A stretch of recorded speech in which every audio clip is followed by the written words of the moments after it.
High, তো তোমরা সবাই কেমন আছো? তো এটা আমার ফার্স্ট ব্লগ। তো আজকে ছিল একটা ইনভিটেশন। তো সেখানে আমি, মা, আমার বোনও গেছিলাম। তো অনেক বৃষ্টি হচ্ছিল ওখানে। তো দেখো অনেক ভিড়ও হয়ে গেছে। আমরা লাস্টে এসেছিলাম। তো এখন আমরা সোজা টেবিলে বসে গিয়েছি দেরি না করে।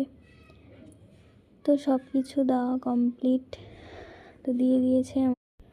তো এটা আমার ফার্স্ট ব্লগ। তো একটু ভয়ও লাগছে যে কীরকম করে ভয়েস দিব না। তো একটু নার্ভাস ফিল করছি। তো যাই হোক, তোমাদের ভালো লাগবে আমার এই ব্লগটা। তো এখন খাওয়া দাওয়া করে মার সঙ্গে একটু ভিডিও করছিলাম। তো মা কীরকম করে দেখছিলো দেখে হাসিয়ে ফেলাইছি আমি। তো দেখো এখন বাড়ির মুখে রওনা দিচ্ছি। তো এসে দ্যাটস ইট, আর কিছুই না। ভালো লাগলে লাইক, কমেন্ট, শেয়ার।